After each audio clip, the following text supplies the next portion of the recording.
Hello again, this is SF Giants fan Mike coming to you today with an Elfen Lied video. Okay, guys. I'm not someone that normally does anime reviews for many reasons. One of which is I kind of just tend to watch the episodes. I kind of find it harder to critique. Um, but I'm here today to kind of tell you about a series I just finished watching. I binged watched it all today. I just got done with it like a half hour, 45 minutes ago, but kind of taking it in, and I'm like, a lot of things kind of came up in me. So there's three things I want to cover. All right. One is why this anime kind of captured my imagination. Two, I want to talk about why I probably never heard about it today. And three, I want to talk about how this pertains to loot boxes. Yes, there is I think, a direct causation of why I haven't heard of it and something that affects loot boxes, but we'll get there. Um, so let's talk about why I like this. Okay, this is just a cool little show. I see it here. They call it horror fiction or something like that. Horror science fiction. Um, really, guys, this is just an awesome fun. I consider it more of an action anime than horror. There are some horror aspects in that, at least early on. One of the people you're supposed to think of as a protagonist, this lady here, Lucy, she kind of is the bad guy, the Jason. She's hunting people down and slaughtering them because she's making an escape. So they kind of play that part up. But okay, so let me tell you about what Elfen Lied is. Elfen Lied is, like I said, kind of an action series. It stars Lucy, this character here, Kota, and Yuka are the three main characters. Kota and Yuka are they call each other cousins throughout it, and yet there's a romantic relationship. So I think, I don't know, guys. It's Japanese stuff. I don't know how they work their relationships, because Kota and Yuka are kind of romantically linked, um, and have been since childhood. Uh, but anyway, so here's Lucy. The best way for me to describe Lucy for you, um, honestly, she's a cross between both Wolverines. That is Laura Kinney and her father Logan. All right. The Laura Kinney thing might be a little more easy to play up, guys. Otherwise known as X-23. She Laura was raised in a facility, a program, and turned into a killing machine, from the womb, even genetically altered and all that. Lucy's much the same way. She was born a mutant. They call him Diconius. I can't pronunciate it.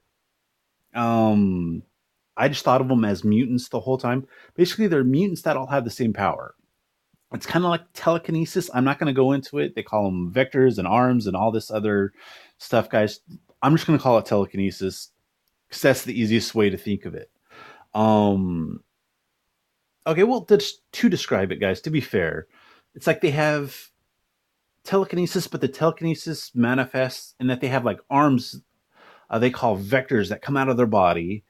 And that's what they manipulate stuff with. That's how they use their telekinesis. The stronger the telekinetic, the longer their arms will be, are further the reach. Some might have stronger arms, some might have more arms to affect stuff. So that, if they have more arms, they can affect more stuff at once.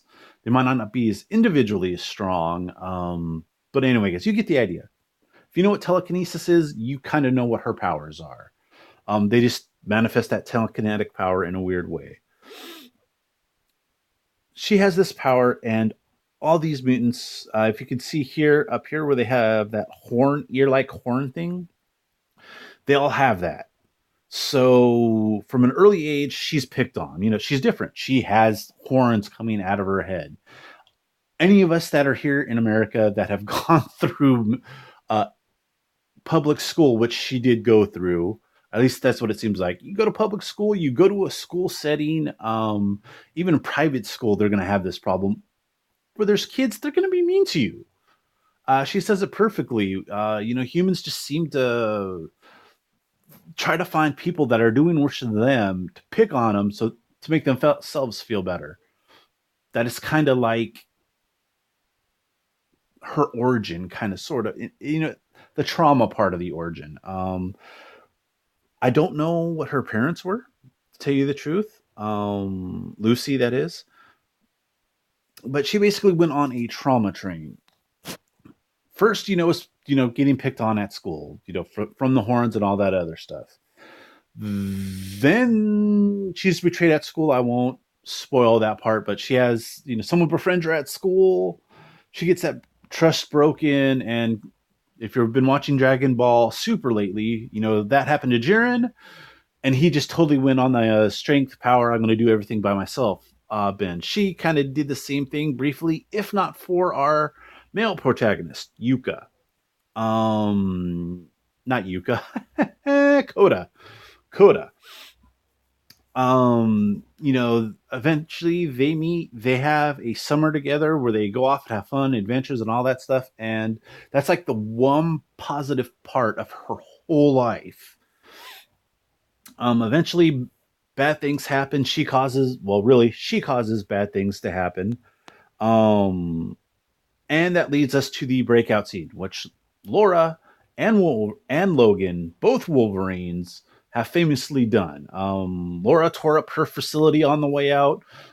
If you've watched Wolverine Origins, you've seen kind of his breakout. It was much worse than that in the comics.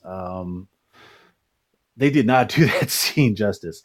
He tore the heck out of the Weapon X facility. She does the same thing. She's trying to escape. She becomes too strong, escapes. This right here, I want to say this is kind of a cover shot. I'm not quite sure where this is from. You can see her vectors right there. That's actually kind of cool. But as you see, she escapes. And that's kind of where the horror comes in, where, these people are trying to stop her. And you don't know for the longest time whether she's a good guy, a bad guy. In reality, she's just a tortured individual that has done some really bad things. And you can feel sympathy for her. Long story short, Lucy breaks out, gets shot in the head, much like Wolverine Origins. Again, kind of where the two Wolverine, she's kind of stealing from both Wolverines. In Wolverine Origins, you see him get shot in the head and he forgets memories. Well, in her case, it causes a personality split. She becomes this Niu or Miu, is how I heard it. I'm looking at a character list here so I can actually remember the characters' names. They call her Niu, NYU. I heard it as Miu, but it doesn't matter. Doesn't matter either way you want to hear it, spell it, whatever. And she has this personality split, so she becomes this very naive, innocent personality that wouldn't hurt a soul.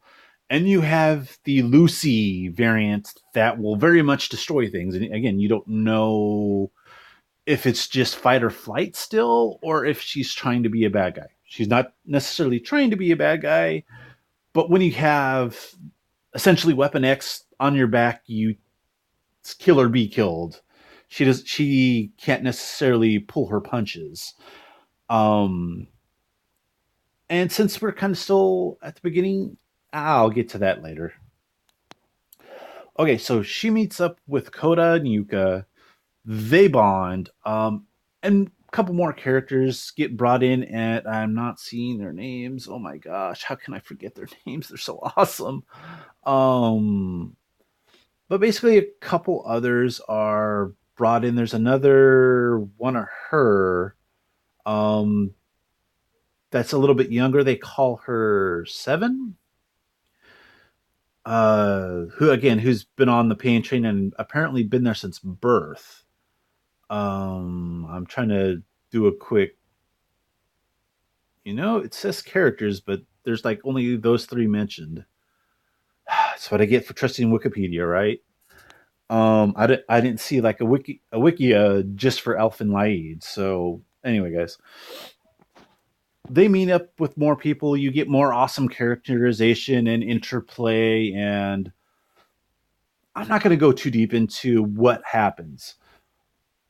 The basic setup is she gets to break out. She gets to know these people, gets to know, they get to know her Niu side, while her other side is kind of being affected by that. She then kind of remembers everything at the end, and there's a big face off with the villains, or I don't even know. Yeah, I know you can call them villains. They're very much Weapon X. And that they have a few people there that you could probably consider good at that their Weapon X place, and I don't even remember the name. Did they even mention it? I want to say they just said it was a program. I don't remember ever. You see, this is where Marvel was awesome in the 70s, 80s, and 90s. I can remember Weapon X. That's easy to remember, right?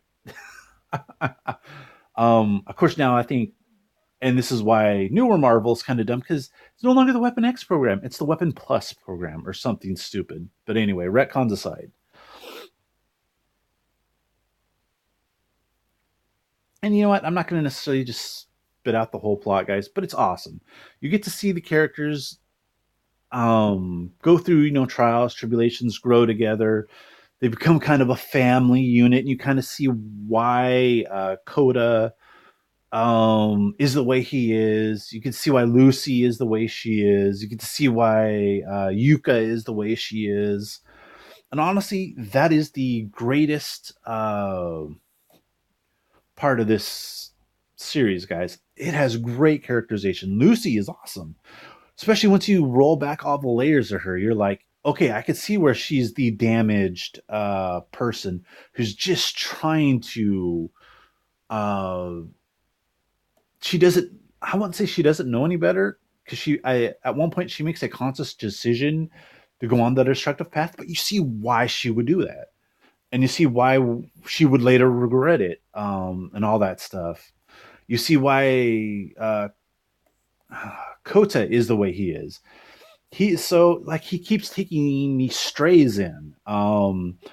He first, he takes in Niu, but Lucy, or however you want to call her, he takes her in. Well, why are you taking a random stranger in? Especially, I'll get to that point as I transition to the second part. Why I think I've never heard of this before. But he takes her in, and then there's this homeless girl. He takes her in. And then there's another one of Lucy's kind. I'm just gonna the mutants. I can't pronunciate this other word. Um, they take her in, and they kind of become a family. And it's awesome to watch this build. And I highly recommend this one, especially if you like character driven uh, shows. I'm not sure how the plot does. I'll be honest with you on that. But the characterization and the premise in this show is so on point. I loved it. Like I said, I'm not a critic. I'm not too sure how to break down the plot points and if this was stupid, if that was stupid. I even went to YouTube and I brought up Elfen Lied, and there's like one or two videos um that actually are talking about this like theories or whatever. Most of it's just here's the English dub episode or whatever. Actually, there's like a best moments, but there's no real good critical breakdowns that I'm seeing. um so like with for me, I will bring in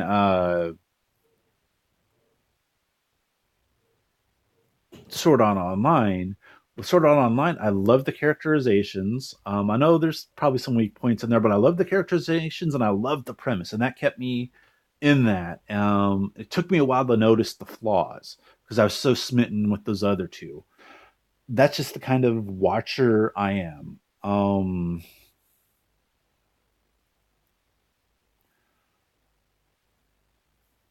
And it's hard for me to break these down critically.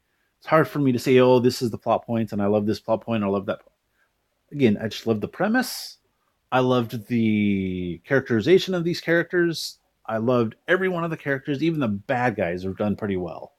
Um, okay, so I'm going to transition a little bit here. That's why I liked it. Now, one of the reasons I really wanted to talk about this is why I haven't seen this. Why are not more people talking about it? I think it is because if I was going by Amazon Prime, I'm going to go back to here. On Amazon Prime, it is listed as TVNA, not applicable. It is very much a mature show. Right off the bat, if you can kind of tell here, she busts Lucy as she's busting out, busts out of all her clothes. She is nude for like the whole first episode almost. Um, and really, they play around with nudity for the first. I'm going to go up to half of the series. It was probably more like the first third of the series, but somewhere in there, they play around with it. Even towards the end, there's this fight between the two mutants, the Diciniuses, or however you want to call them, Declani, Declani, whatever, guys. There's no like, there's nothing on Wikipedia breaking down how you pronunciate it, so I apologize. But she's nude for like nudity they play around with, and then at the end, there's a battle between both the other mutant and also between Lucy. But the first thing, the number 35, I forget her name. They only said it like three times in the series, but her numerical designation was 35. She fights the other not as good mutant, and the first thing that happens is it's like she knocks her whole top off. I think by like the second pass, all her clothes were off. Um, and you know what?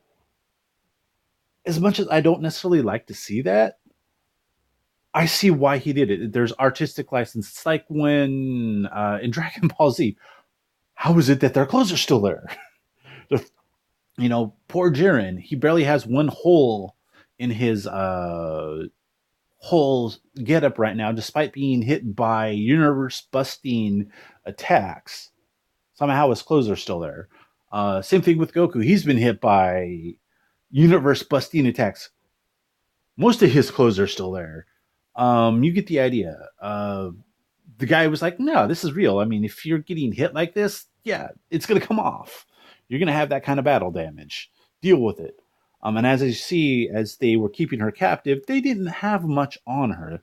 They just had these wraps or whatever she came out of just by using her telekinesis or vectors or whatever you want to call them.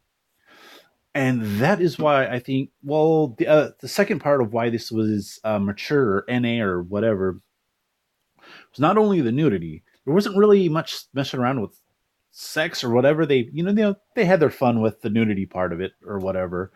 But it was also very violent. A lot of blood, a lot of people being torn to bits, blood spattering everywhere and whatnot. I'm not putting pictures of, obviously this is as close as I want to come to nudity. And I don't want to put like all the blood and stuff on there because I don't want it to get hacked by YouTube. I was trying to find something other than just these two pictures. Like these are the only two pictures I could find. I don't think YouTube would just absolutely hack me on for using. But yeah, that was the problem. I think that's why I haven't heard about this. This is a show. I mean, hyperviolence. There's guts, right? You hear about guts, or guts, berserk. My apologies, guys. Uh, you hear about that, and it has lots of nudity. It has lots of blood. But I think that show is so well done and has lasted as long as it has, um, whereas this one hasn't. And I think this one, I think if it didn't have the nudity, if it didn't have the over the top gore, this would have been a very talked about series, in my opinion. And I think that the artistic license, the director, I don't know if this is what it was like in the manga. They're not really They're not really. I'm on the Wikipedia page on my computer right now, and they're not really telling me anything about it. The manga, if it had, doesn't really say. The manga is like 5 sentences, and that's it in the Wikipedia page. But I think that really hurt this. Whereas with Berserk, I think kind of it helped it. Where this had hurt, I think with the over top gore and all that stuff, because this was more character driven, you didn't have the action every episode, like you kind of do in Berserk, at least the newer release, 2016, 2017, or is it 2015, 27? Anyway, you guys know the 2 seasons that are on Crunchyroll right now. Um, I think it kind of got to be more famous because of all that over the top action and gore and all that stuff. Whereas with Elfen Lied, this it hurt it because it's probably it might have been a popular one, but it's one that 10 years out, 11 years out now, 12, I think it's actually 2006 the anime came out.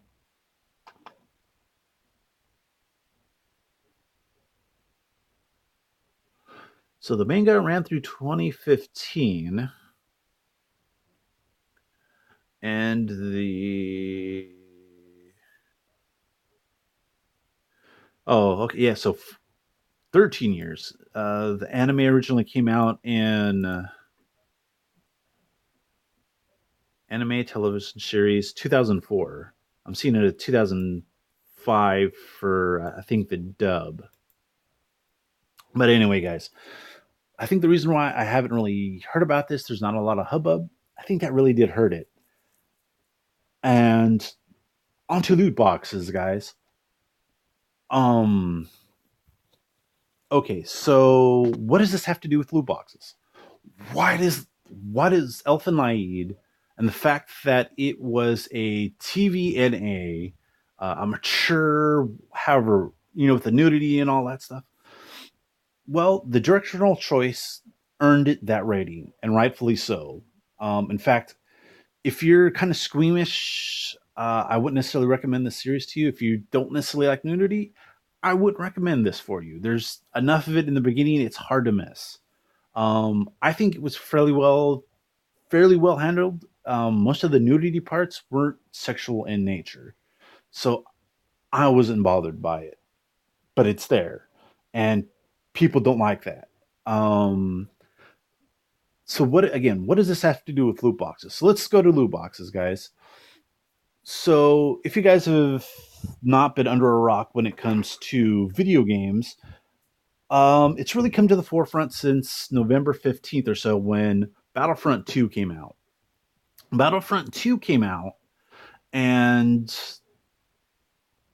it had that big loot box scandal. So much so that Disney had to come in and slap EA around and like take that stuff out. Um, and they did. And that has sparked, it's not necessarily that initial incident, but now that has sparked so much talk. It's been in the news, major news, like CNN. This isn't just me going to the know and hearing about it, or going to Sid Alpha or Yang Ye or any of the YouTube news, video gaming news people that I follow. It's not just them talking about it. It's major. It's gotten to the point where you got Chris Lee, one of the representatives from Hawaii. You got senators and congressmen talking about this. And one of the major proposals here is they're talking about, hey, if you got loot boxes in it, let's the ESRB already has something to deal with it. You you put this thing as I forget the exact rating, but basically it's like 21 plus. You put that rating on it. No one's going to want to touch that, right? And that's where these guys intersect. All right, if you have a strong enough brand, say the horror, especially the horror genre, can you afford to put loot boxes in still? Yeah, you're pretty much already pushing the mature rating already for any of the good horror ones, right?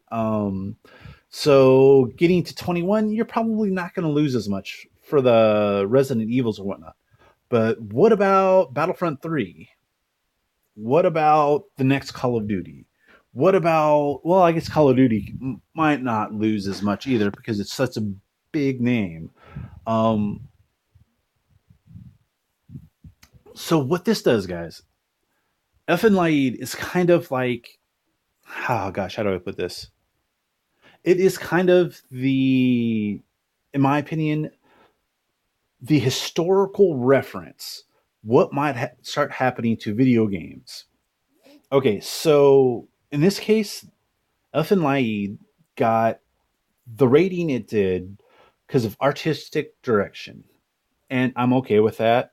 I'm saddened that I haven't heard about this before, but I'm okay.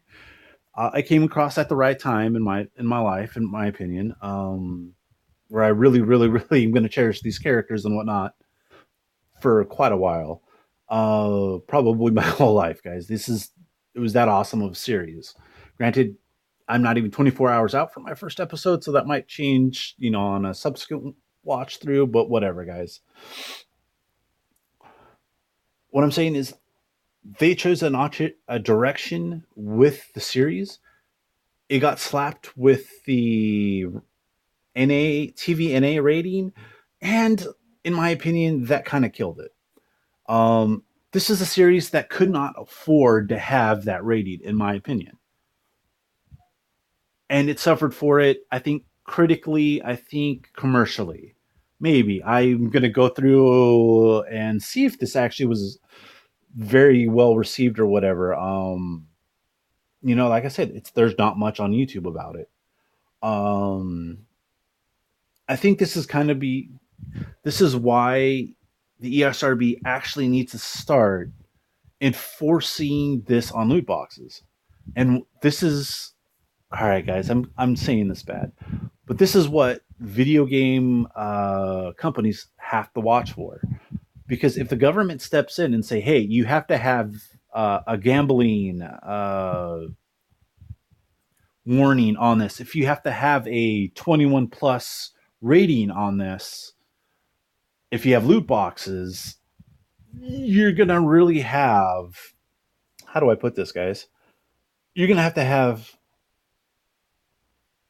a really big battle between the developers and the publishers, because the publishers want loot boxes and everything, but all of a sudden now you can't really do loot boxes if it's going to give a title like major titles. You're probably going to do all right. I mean, as much as we harp on Battlefront 2, it still sold like 7 million copies physical, which means it's probably up around 9-10 million total copies, with digital thrown in. That's, I mean, if I randomly made a like okay, guys, I've been getting to the Fate, the Nostuverse, the Fates verse. So if Fate Extella, the Umbral Star, had sold 10 million copies, that would have been off the hook, right? But it's but it hit a blockbuster who they were thinking were going to sell 15 million copies, and it's only sold half that to date, physical copies, that is. And Battlefront 2 was kind of able to weather the storm, kind of, sort of, because it was a big name.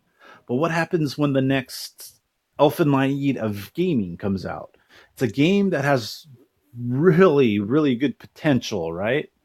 To get people talking. Honestly, like, what if Persona 5 had loot boxes and then had the 21 plus things slapped to it? That would have been DOA, right? Persona was a growing franchise from what I can tell, but Persona 5 really catapulted it. If Persona 5 would have got stuck with a 21 plus rating, oh my gosh, it would have died. It'd been DOA, most likely, because most people wouldn't have bought it. because it's like, no, I'm not going to buy that for my kids. I'm not going to have that around, etc. Because it wasn't big enough of a name. Now, Persona 6 could probably survive that because it's made a global name for itself. Most gamers I know of now know of the Persona series or played the Persona series. I haven't personally played it yet. I've known of it for a while, but now I hear it from a lot of places. Anyways, I'm going to kind of end it there, but you get the idea. First, I love the series. Second, I think it got held back because it got that uh, more mature rating that kind of puts people put it at arm's length, especially 10, 12 years ago. That really would have put people's heckles up. Now people are a little more lax on that stuff, but I think it kind of killed the buzz around the series and how that affects loot boxes going forward. If these laws do get passed, or if the ESRB actually starts slapping that 21 plus, companies are gonna, companies are gonna have to back off the loot boxes because they know if they slapped. I mean, again, Elfen Lied, they're gonna have a lot of Elfen Lieds in gaming. That is to say, good games. You put those stupid loot boxes in them, they get the 21 plus, and they're just not gonna get the circulation and therefore the conversation and therefore the critiques. 12 years later, I want to say YouTube was around when this anime was released, and there's barely anything. I mean, I got YouTube up on a separate tab. Most of it's just here's the episodes, best scenes. Here's the excuse me. Here's the opening song. There's a reaction to a scene. Yeah, a couple of action scenes. Nothing really where you're really talking about it. Oh, dang. Okay, here's something I had to scroll down a whole bunch to get to. This actually involves Elfen Lied inspiring Stranger Things. Holy crud, that actually makes a ton of sense. Lucy and 11. I think if wow. Okay, guys, I'm gonna kind of check some stuff out on this one. This will probably be my only upload regarding it. But I had a lot of fun with this. And anyway, guys, thank you so much if you made it to the end. I'm guessing I'm about a half hour into this. Sorry that this is taking so long. All right, guys. I will see you guys next time. Good night.